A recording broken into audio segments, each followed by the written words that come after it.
properties in London, North London, but I buy a lot of flats with short leases. So I buy the flat, I extend the lease, and then obviously when you extend the lease, that creates an uplift in value.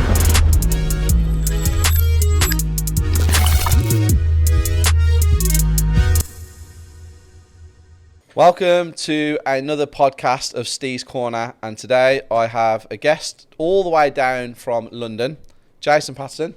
Thank you very much for joining me. You're welcome. Someone who I have followed on social media, and the reason that I've asked him to come on the podcast, the main reason, not because he's amazing at what he does or anything like that to start with, we'll get into that, it was because of the support that you showed, which I think is very rare in this industry. Because we're one big family, so obviously everyone does different things, dual sourcing, rent to rents, HMO, etc. But I thought at least if someone's got good content, then it's possible. It's probably best thing to do is probably to share it with others. Yeah. At least others can get to know you as well, build up your following on social media, YouTube, Instagram. So yeah, if it's good content, then I'll just share it. Yeah, that's amazing. And that's how I noticed a lot of what you do, because like I said, the support was unreal, and I was like, wow, this is genuine. He seems like a really nice human being. Yeah. So yeah, thank you very much for that. You're welcome. And I watch every week as well, don't worry. That's good. See, there we go.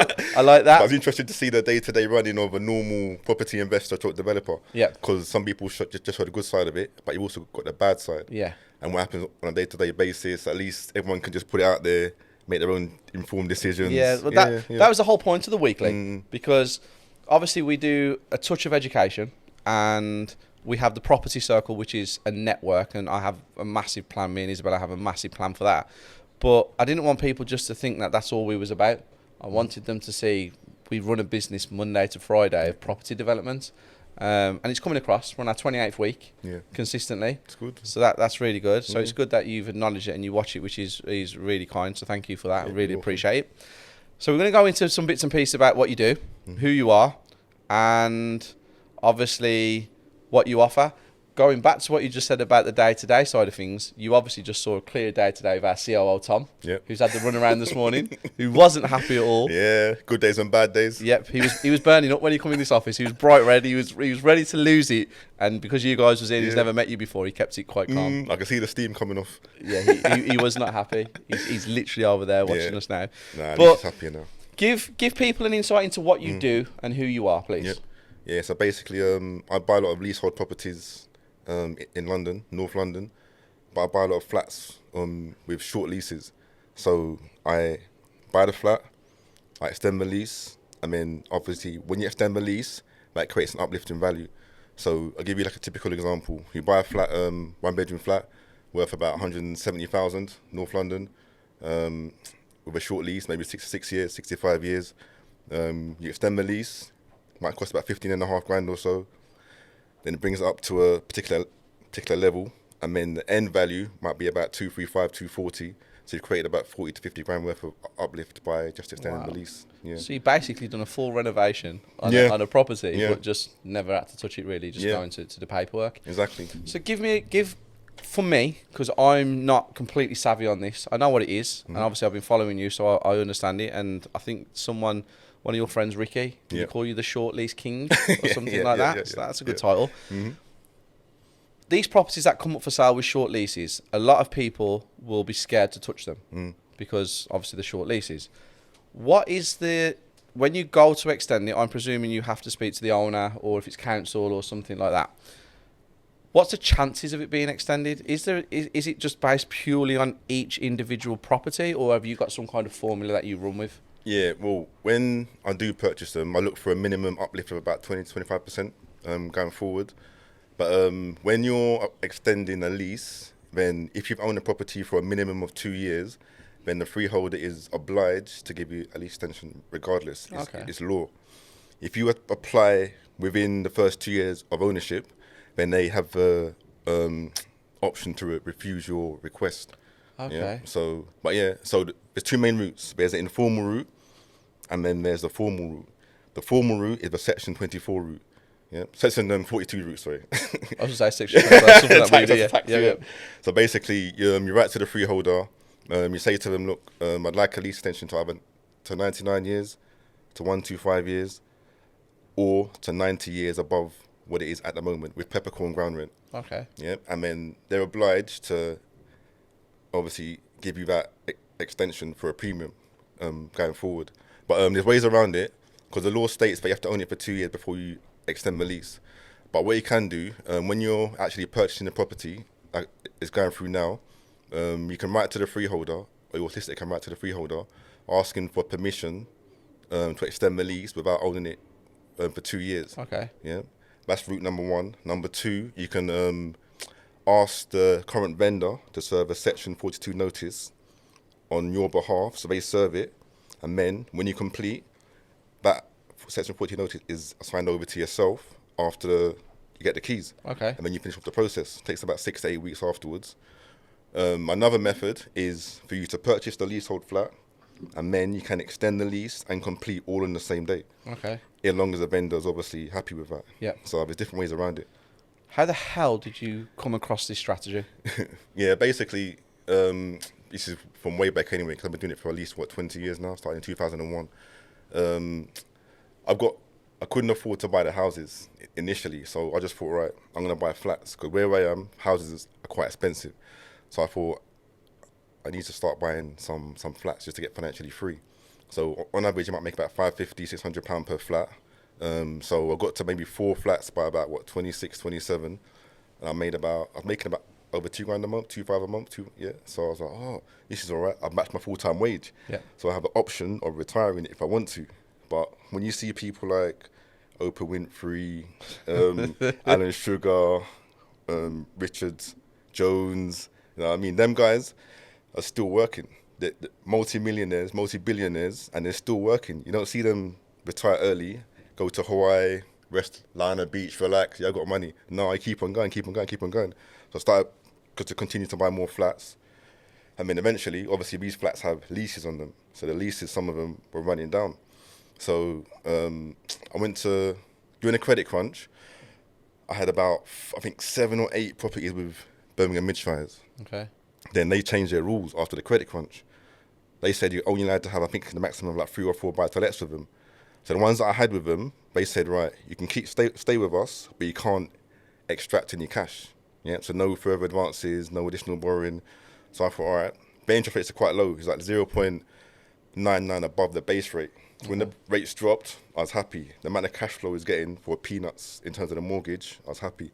But then I thought, it's so much equity that's been built up in them, but I can't take it out. So I thought, you know what, I'm going to move 4 of them properties over to TMW. Yeah. Now, I went round with the valuer, the surveyor, after you applied for the mortgages, the remortgage basically.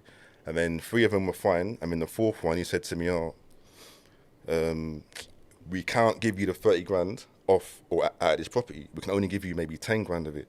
I said, why? Because the lease is short. But as soon as you extend that lease, then what you can do, contact TMW, send them over the paperwork that the lease has been extended, and then we'll release the other 20 grand for you. So I said, oh, okay, that's a good idea. So I looked around after that for other properties with short leases. So I thought, you know what, I'm going to buy the short leases, extend the lease, and then after that, create an uplift in value. Wow. So it's a paper version of the BRR, Yeah. but less work. Yeah. And what I found as well, I've got a mixture of strategies. I've got some where it's the BRR that need doing up. Got some where you can reconfigure them from 1 beds to 2 beds or 2 beds to 3 beds.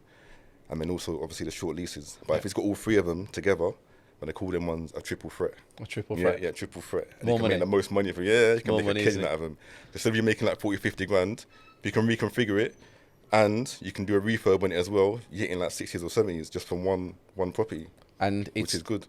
Yeah, and to get 60 or 70,000 from a property in today's market, you need to spend about 400,000 or 500,000. Exactly. Because the 100,000 ones and the 150s, them unicorns don't exist at the minute. Yeah. So it's a good strategy. Yeah, it's a good strategy. For newbies, new people getting into property who have no experience whatsoever, who are watching this podcast now, is it a strategy that they can get into? They can, but you need a bit of cash with this one. It's not like rent-to-rent or deal sourcing or lease option agreements. You need a bit of cash to start with. So if you were to get into it, you probably need a JV partner initially. So, for example, you can bring the cash, I'll bring the knowledge, and then just going that way. Or yeah, use some form of funding basically. Because for ones that I buy, for example, like I said, they're about 160, 170, 180-ish, 25% deposit. You get a normal buy-to-let mortgage on it. So you need a good 45, 50 grand. And then you need another 15, 60 minimum for lease extension. Yeah. So you put in about 60-ish, 65. And if there's a renovation on top of that as well. Exactly, yeah. So you could be looking at £100,000. Yeah, depending on, yeah. But it's a great strategy. Yeah. It's a really interesting strategy as well, because it's not something that you hear about every day in the property world. What would you say your, out of 10, how many have gone through comfortably? All of them. That's amazing. I've never been gazumped, you know. That's amazing. Yeah, because someone's asking me that. We were on Clubhouse the other day. Like, oh, yeah, I just got gazumped the other day. Blah. But I was thinking, but wait a minute, I've never been gazumped. Never, ever. Touch wood. Yeah, touch wood. Yeah, touch wood. Don't want to go out of here now and say, still, I got gazumped, you know, a week later. I know. No, I've been lucky. I do all my due diligence. But what helps me is because I buy in the same location a lot of the time, the agents look after me. So they always phone me up and let me know if something's coming on soon. Like I had one about 7-8 days ago. Said, yeah, Jason, we've got one coming up in your favourite location. Like, I just give you the heads up. So when it comes on, you can be first in there. So they always give me first refusal on those properties. So now, because I'm a regular with them and they want my business, they look after me. So even if the vendor's kind of a bit shaky or a bit, I'm not sure if I'm going to sell this, blah, blah, blah, they always try and push it through. Yeah. Which is a good thing. They want their commission, and obviously they want me to have the property so I can come out to them with more business. So, well, that's another thing I talk a lot about. I get a lot of agents calling me up with deals, and I get a lot of stuff sent before it goes onto the market, or I get a lot of stuff where, like you said, I get a nudge before it's coming on the market. And people say to me, Steve, how? What have you done to put yourself in that position? And my answer is always the same: credibility. If I say I'm going to do something, I'm going to do it, and I always follow through. If I've made an offer, and it's make or break, and it's not really going to where it needs to be, I will still go ahead with it. Because as long as I'm not losing money, I'll still go ahead with it, because the agents always come back. So what advice would you give as well then on that? Is that the same advice, or is there anything different? Well, sometimes when you're first starting out, you might try different areas. You might try Middlesbrough, might try Doncaster, might try Liverpool, might try Manchester, more like a scattergun approach. I wouldn't do that. I'd stick to one area. Do your research, your due diligence, stick to one area first and build up your rapport with the agents in that one area. That will come back to you. So they'll phone you up, like I said, like what happened with us. So we've got one available, blah, blah. So try and plant your seeds in a particular area. So that's how basically I've done it. So for the last 20 years or so, the agents, they've had different managers, but the actual directors know who I am. So whoever the manager of that branch is, they say, look, Jason, we've known him for a long time. Like, give him stuff straight away. So it's best to build up that rapport with the agent or the director, but stick to one area. And then even during bad times, like now, there's a lack of supply in certain areas in the UK. But at least I've got that supply line. So people are phoning me, Jay, like, no properties out there. I'm like, really? It's like I'm still getting calls. Still getting calls regularly, so I can still buy it. So in times like this, it's good that you got that network or that link, because you've stayed in one particular area rather than have a scattergun approach, like two in Doncaster, like 2 in Birmingham, 2 in Doncaster, Manchester, 2 in Liverpool. It's not a good thing. Sometimes I know people are testing out different areas to see if it works or not, but try and do as much due diligence or research as you can to choose a specific area and then build your rapport in that area. I mean, that will help you long term as well, So, how previously I've read that you was a teacher. How long was you a teacher for? 15 years. And what was you teaching? Maths. I'm the numbers guy. That was it, Numbers guy. It's my whole thing. Whole life is around numbers. I believe life is just numbers, if I'm honest. So it's a bit of a transition, isn't it? From a teacher, where was you at? What school was you? Secondary? Was you? College level. College level. A-level, GCSEs, that kind of stuff. So to go from that to this, it's a big jump, really. So it completed 2 different career paths, but the numbers and the things kind of like it works, if that makes sense. Exactly. So what was the transition? Was it just because you wanted a life where you literally dictated it on your terms, or was it just something Yeah. you stumbled onto? Even before that, because I was in Sainsbury's for 11 years, and then transitioned into teaching, and then obviously into property full time. But during Sainsbury's, I managed to buy 5 properties while I was in Sainsbury's. Wow. I was in grocery. So I was putting out the waters, got checkout trains, done a bit of trolleys in the car park. It was all right. But yeah, I managed to buy 4 then, and then I went into teaching after that. And when I was in teaching, I was just sitting there one day, just thinking, whoa, like, I've got to stay in this job for the next 40 to 45 years, getting up at 6:30 every morning. It's like bringing home work and marking it. I said, this is too much. This is long. There must be another way out of this. Yeah, whether it's like property or business, starting a business, or stocks and shares, or nowadays crypto as well. Yeah. But I just thought there must be a way of earning regular income, passive income, without actually working for it. So property was the way that I wanted to go, basically. Yeah, because it overlaps a little bit. So I was in Sainsbury's I stayed there after like uni, and then I went into teaching. But while I was about, I think like 22, 23, 24, that's when I started to build a portfolio after that kind of thought. So I thought, this is too much. Yeah. Because I'm not a person that wakes up early. I like waking up late. Even today was like, I have to get up early. But I made it. Yeah. So, but yeah, just that kind of thing. I mean, I noticed that, like I said, after 4 or 5 properties, I matched my full-time wage. So I was thinking, why don't more people do this kind of thing?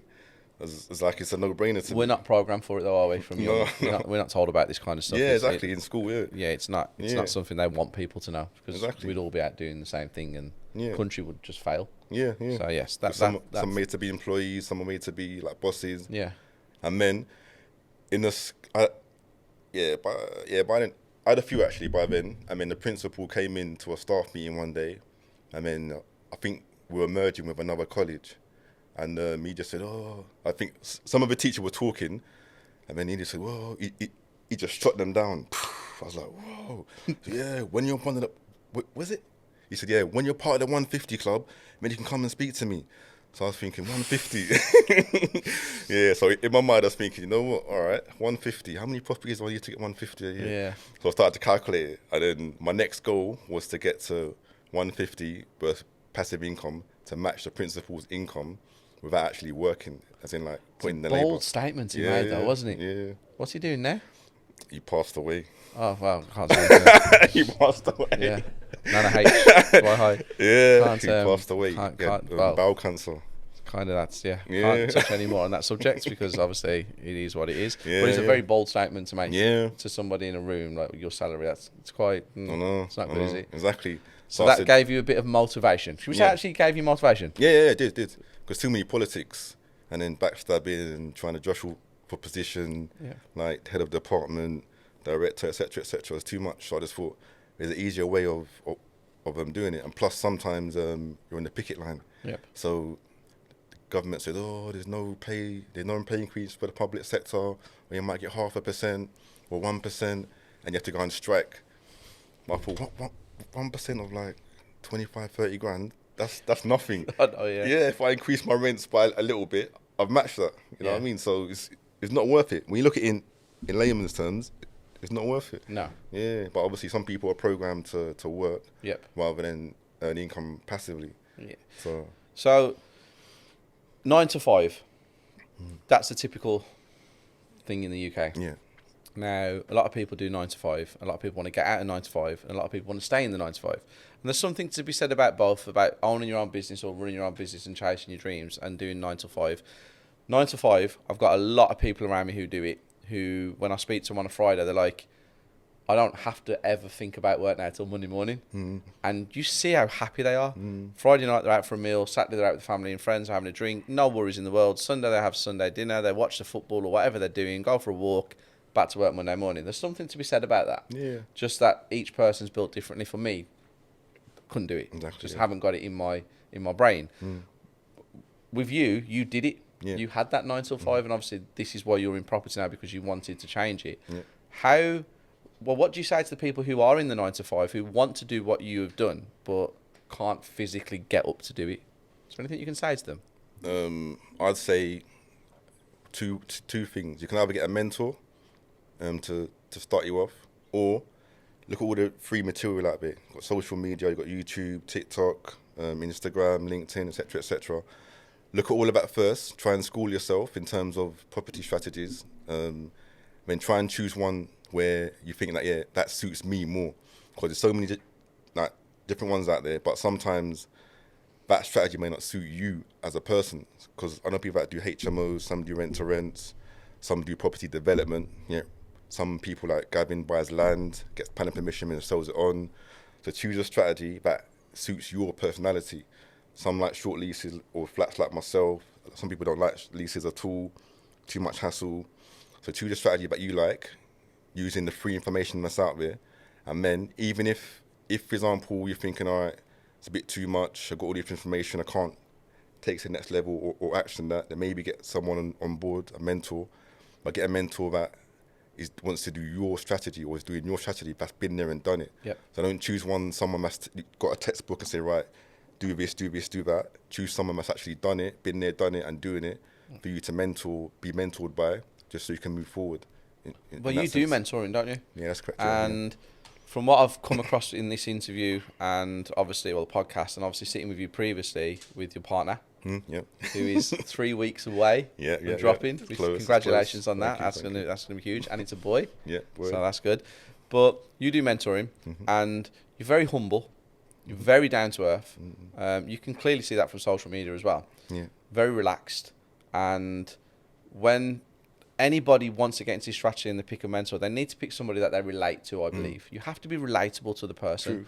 And I feel that you have a relatability because you're so easy to speak to and so relaxed. Sometimes these podcasts can be quite forced. This is very just easy. It's a very easy conversation. So so if you do want mentoring and there's something that you physically think that in your head, I can do this strategy that he does, contact him. All the links will be in the description below. Or was it the other way around? The description will be in the link below. That's what it is. But yeah, everything will be down there. All your social medias will be everywhere. So guys, if you do want to get into this, please contact him, have a conversation, and just see what it leads to. You're very relaxed today. You're in a tracksuit. Yeah. You're in a cap. Comfortable. What's your take on this new generation where I'm normally in a tracksuit, cap, jeans, t-shirts. I normally have a chain on, a watch on, and bits and pieces. But now we're back in Birmingham Town Centre. This is Colmore Row. It's quite a prestigious area. I'm struggling because I'm finding that people, doesn't matter what I have, doesn't matter what my portfolio is, doesn't matter what my net worth is, people are looking down on me. And I've seen it over the last 7 weeks. And my initial instinct is to say, fuck you. But unfortunately, that's not how the world works. Because the guys who are in the three-piece suits who don't have anywhere near anything that you've got, or not even the knowledge that you've got, get more respect. Do you have any advice for people out there who are younger, who are trying to get in and relate to people like me and you, but think because we do it, they can do it? What do you have any advice for that? No, well, I do actually. That's good. I'm glad, because that would have been like, okay, next question. Let's go on to the next thing. That's quite good. I'm glad that you do have advice for that. No, everyone's different. So I come from like a corporate, not really corporate, but a formal background. So I used to go in the shirt. When I first started, I used to wear a tie, shirt, trousers, shoes, etc., etc. So I know about the formal kind of life. But when you're more of an entrepreneur or a business person, your style of dress sense kind of changes, as you know already. But it's best to wear things that you feel comfortable with. So I don't know. So for me personally, tracksuit, sometimes a cap as well. As long as you get the job done, then it doesn't matter what you wear really. Yeah. But I know what you mean in terms of being accepted in a certain set of people, if you know what I mean. Yeah. But if you go to corporate meetings, then maybe dress more formal. Yeah. We speak differently to them.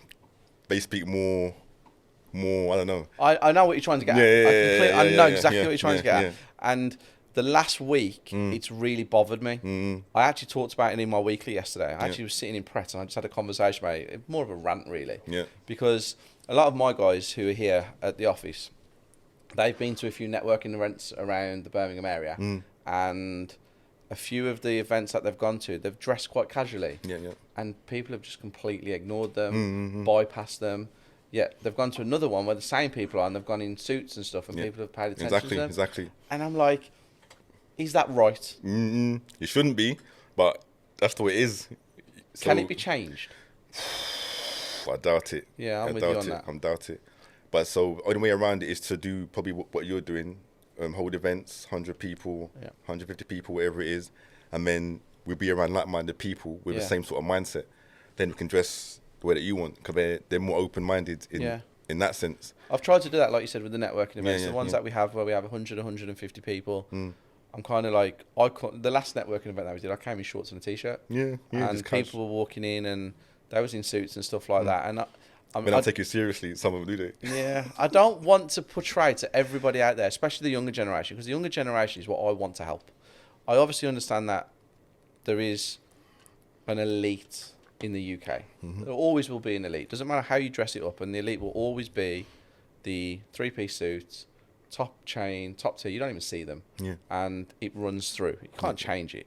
But I don't want people to follow me personally and go, "Oh, Steve had a jacket and a backwards cap on, and he went and viewed a house, and he bought a house, and he made £50,000. So they turn up at the viewing a week later somewhere else with a backwards cap on, and they get no respect and things like that. So I'm kind of thinking in my head, do I need to set an example, and do I need to change the way that I am, because people are going to think that you can do it. It's a bit like Zuckerberg when turns up in a hoodie and things. But if you remember, if people go back to the beginning when he was doing that, no one took him seriously. But then when he earned billions, everyone wanted to take him seriously. Exactly. So is it acceptable to do it once you've made yourself, or is it not? You're right. Probably, you're right. Same with him, Steve Jobs. Used to wear the same top and bottoms all the time. Yeah. But I know what you mean. If you're going to a more formal event, like say you're going to meet some of the Wimpy or Barclay Homes or Fairview Homes directors or something, you can't dress like this. No. Yes, just more formal. It's really bad though, serious. Yeah. Because you're the same person going in a tracksuit or a suit. Exactly. And you've got the exact same knowledge, and you might be more smarter than them in the whole room. Yeah, exactly. And they don't take you serious because you're in a tracksuit. Yeah. You have to be more formal. But if you're around amongst friends or fellow property developers or property investors, it's fine. But setting an example, I suppose when you go to the big meetings, like today, you're dressed kind of smart. Yeah, I've got a meeting this afternoon. Exactly. I've got a meeting this afternoon, Otherwise, you wouldn't have dressed like... I'd have been in my tracksuit. Yeah, exactly, So you dress for the occasion, basically. Yeah, rather than... But at least when they see that on your weeklies, then they know, right, if I'm going to a big meeting, I'm not going to wear my tracksuit. I'm going to wear a shirt, a tie, shoes, so they take me more seriously. But when you're in the office or going to a viewing or certain viewings, then you can get away with just casual wear as well. And as well, another thing, with some of them might not take you seriously. So if you go for viewings, for example, I had got the BM and I got the Bentley as well.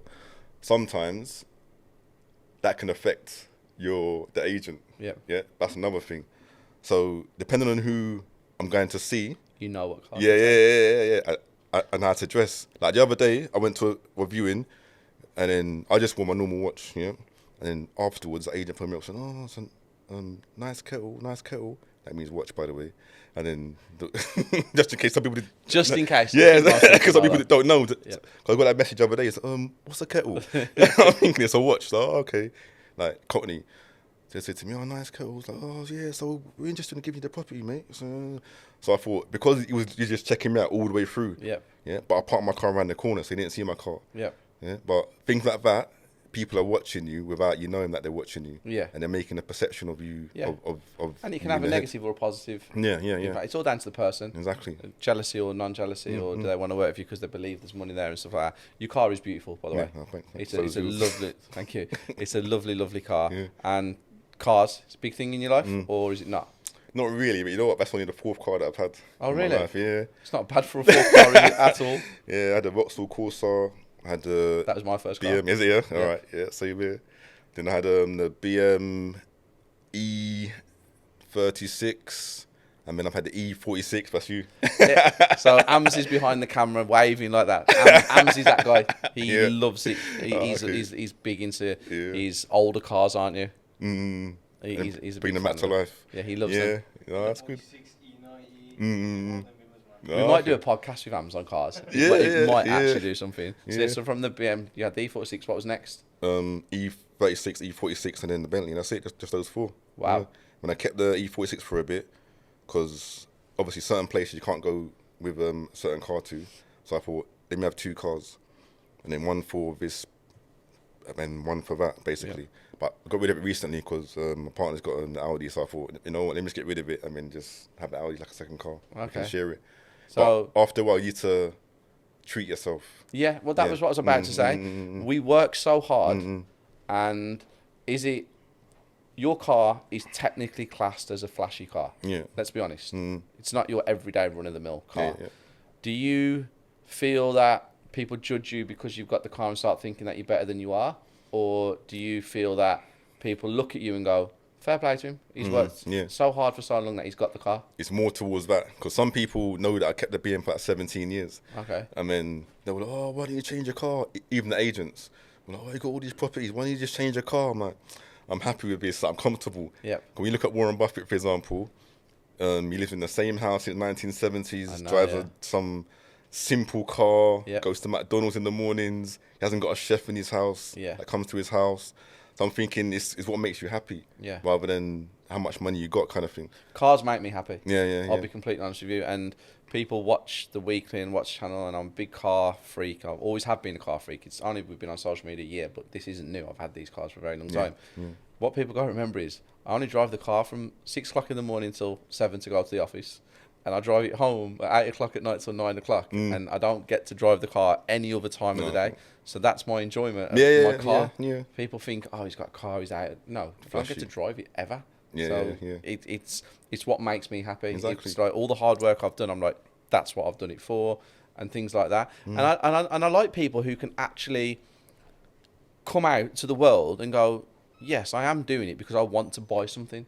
I am trying to build, generational wealth. I'm trying to look after my children, or whatever you're trying to do, or make your family financially free. But I love the people who actually will stand up and go, no, I want a Lamborghini. And I'm going to work to get one. It's goals. And I like that. I like people who can actually say it, because I hear a lot of things from people like money isn't everything. Well, try paying your bills with no money. Exactly. It's having 100 million doesn't make me happy. That's because you've got 100 million. You give 100 million to an unhappy person, they might see it differently to you. And it's all down to the individual. So there's no right or wrong answer there, I believe. But your car is lovely. Exactly. It's very, very nice. It's the Lego application. Because you don't put in earning it if you're not going to enjoy it. No. So you have to use it to spend just on experiences, holidays, decent house, decent car. All those things are best. Otherwise, why are you earning it for? Exactly. It doesn't make sense. It's good. Well, 30 minutes is up. It's gone again really quick. And I feel like we've got a really good insight into what you're about and who you are. I would love to do another podcast with you in the future and maybe break down a bit more about what you have got and how it works, and some figures and some numbers and stuff like that. If you're ever open to that, that'd be great. And we're also going to go and do the 30 questions now, which I've talked to you about before. That is really cool. You're going to really like that. But thank you very much for coming down. You're welcome. I really appreciate it, and hope you guys have enjoyed this podcast, because it's a really good insight to people who do different strategies. We don't hear about this strategy very often, and it's something that I don't do, but it's something I will certainly be looking at in the Birmingham area now, because it's so much easier than doing a buy, refurbish, refinance, because you have to deal with builders and stuff. In this case, it's mainly paperwork and using your brain, but it might be a lot easier than dealing with builders, because they are a pain in the arse most times. But yeah, thank you very much for tuning in, and I will catch you soon with another Ste'S Corner in about a week's time.